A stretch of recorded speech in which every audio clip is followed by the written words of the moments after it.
Good morning class. बेटा आज मैं आपको एक इम्पॉर्टेंट चैप्टर, थोड़ा सा मैं इसको आपको पॉइंट वाइज लिखवाऊंगी, आप लिखते भी जाओ क्योंकि ये आपके अभी जो बुक्स हैं उसमें तो नहीं है, ये मैं आपको अलग से करवा रही हूँ, ग्रामर के लिए करवा रही हूँ, ग्रामर पोर्शन में, क्योंकि बोर्ड में इसके क्वेश्चंस वगैरह आते हैं। तो हम ये एक चैप्टर अभी कर लेते हैं, कंप्लीट कर लेते हैं। निबंध साहित्य का विकास। हिंदी साहित्य में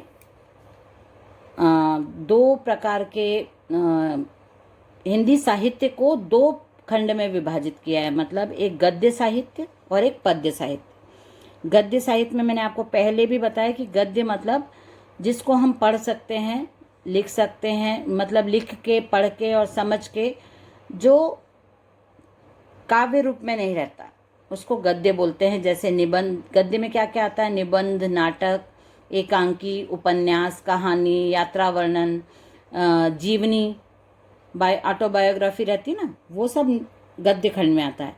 और पद्य खंड में क्या आता है? कविता, छंद, दोहा, गीत, ये सब पद्य खंड में आता है। तो हिंदी साहित्य को दो प्रकार के उसमें विभाजित किया है, दो खंडों में। तो उसमें से जो गद्य खंड है उसकी सबसे ज़्यादा जो इम्पोर्टेंट विधा होती है वो होती है निबंध, है ना। गद्य में सबसे ज़्यादा निबंध को सबसे ज़्यादा इम्पोर्टेंट विधा बोलते हैं गद्य की। तो सबसे पहले यहाँ पे निबंध साहित्य का विकास जो दिया है, तो आपको पॉइंट्स जो लिखना है वो मैं आपको बताती हूँ। मैं आप डिक्टेट भी कर रही हूँ, यहाँ पे दिख भी रहा है। सबसे पहला पॉइंट है, हिंदी निबंध आधुनिक काल की एक विकसित विधा है। लिख लीजिए आप, हिंदी निबंध आधुनिक काल की एक विकसित विधा है। ये फर्स्ट पॉइंट आपका हो गया। सेकंड पॉइंट है, निबंध को अंग्रेजी में ऐसे कहते हैं, इसका अर्थ है प्रयत्न करना। निबंध को अंग्रेजी में ऐसे कहते हैं, इसका अर्थ है प्रयत्न करना। पॉइंट वाइज मत लिखिए, आप पैराग्राफ वाइज लिखिए, मैं सिर्फ आपको लिखने का तरीका बता रही हूँ। निबंध शब्द नी धन बंध से बना है। नी, निबंध को इन्वर्टेड कॉमर्स में लिखेगा। निबंध शब्द नी धन, जो प्लस का साइन होता है उसको हिंदी में धन बोलते हैं, तो आपको प्लस का साइन लगाना है। नी प्लस बंध से बना है, जिसका अर्थ है बांधना। निबंध शब्द का अर्थ होता है बांधना। अब आप लिखिए, पाश्चात्य एवं, पाश्चात्य मतलब पश्चिमी, विदेशी। पाश्चात्य एवं हमारे देश के कई महान निबंधकारों ने, पाश्चात्य एवं हमारे देश के कई महान निबंधकारों ने निबंध की अलग अलग परिभाषा दी है। निबंध की अलग अलग परिभाषा दी है। जैसे यहाँ पे बहुत सारे निबंधकार हैं, मॉन्टेन हैं, डॉक्टर जॉनसन हैं, प्रसिद्ध निबंधकार बेकन हैं, गार्डनर महोदय हैं, और उसके बाद भारतीय हैं आचार्य रामचंद्र शुक्ल, बाबू गुलाब राय, राजनाथ शर्मा, नलिन विलोचन शर्मा, ये सब निबंधकार हैं। और इनकी अलग अलग यहाँ पे परिभाषा दी है निबंध को लेके। तो वो मैं आपको भेज दूंगी होमवर्क में, तो वो आपको दो कोई भी परिभाषा आप अपने जहाँ आप लिख रहे हो वहाँ पे परिभाषा हेडिंग डाल के लिख के रख सकते हो। उसके बाद है निबंध के विषय, निबंध के भेद। अब आप हेडिंग डालोगे निबंध के भेद, तो निबंध के भेद में सबसे पहले आप लिखो, पहला है वर्णनात्मक निबंध। पहला है वर्णनात्मक निबंध। पहला आप लिखिए वर्णनात्मक निबंध, डैश लगा के लिखिए वर्णनात्मक निबंध। इन निबंधों में यात्रा, ऋतु, पर्व त्योहार तथा दर्शनीय स्थान आदि विषयों का वर्णन होता है। दर्शनीय स्थान आदि विषयों का वर्णन होता है। सेकंड लिखेंगे विवरणात्मक निबंध। सेकंड लिखेंगे विवरणात्मक निबंध। इस प्रकार के निबंधों में शिकार, पर्वतारोहण, साहसपूर्ण कार्य का वर्णन किया जाता है। साहसपूर्ण कार्य का वर्णन किया जाता है। विवरणात्मक निबंध हो गया। तीसरा है विचारात्मक निबंध। विचारात्मक निबंध, इन निबंधों में लेखक अपने अध्ययन मनन के द्वारा तर्क वितर्क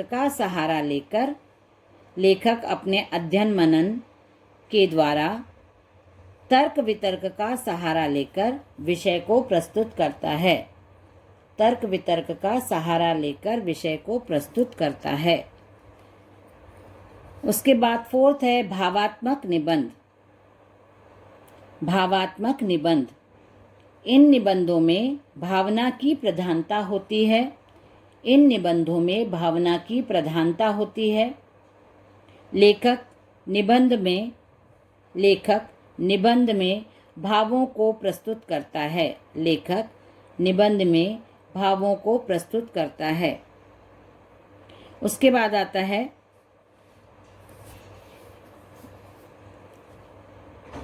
आप हेडिंग डालिए हिंदी निबंध की शैलियाँ। हेडिंग डालिए हिंदी निबंध की शैलियाँ। हिंदी निबंध रचना में निम्न शैलियों का प्रयोग किया जाता है। निबंध की शैलियाँ हेडिंग हो जाएगा आपका। उसके बाद लिखिए हिंदी निबंध रचना में निम्न शैलियों का प्रयोग किया जाता है। पहला है समास शैली। समास का अर्थ है संक्षेप। समास शैली, उसके आगे डैश करके लिखिए आचार्य रामचंद्र शुक्ल के निबंध समास शैली के श्रेष्ठ उदाहरण हैं। समास शैली डैश लगा के, समास का अर्थ है संक्षेप। आचार्य रामचंद्र शुक्ल निबंध समास शैली के उदाहरण हैं। दूसरा है व्यास शैली। व्यास शैली मतलब फैला के विस्तार से लिखना, विस्तृत रूप में बढ़ा करके। व्यास शैली का अर्थ है विस्तार। व्यास शैली डैश लगा के, व्यास शैली का अर्थ है विस्तार। महावीर प्रसाद द्विवेदी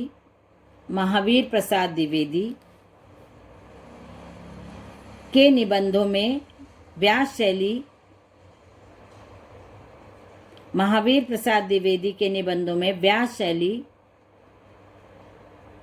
का प्रयोग है। महावीर प्रसाद द्विवेदी के निबंधों में व्यास शैली का प्रयोग है। तीसरा है विवेचन शैली। तीसरी शैली है लिखने की जो तरीका होता है, लिखने का जो प्रकार होता है, उससे ही कौन व्यक्ति लिख रहा है इसका परिचय मिलता है। इसलिए शैली बहुत इम्पोर्टेंट होती है लिखने के लिए। मतलब लिखने का तरीका, लिखने का जो आपकी किस प्रकार की लैंग्वेज, किस तरह से आप लिख रहे हो, वो शैली बोला जाता है। तीसरा है विवेचन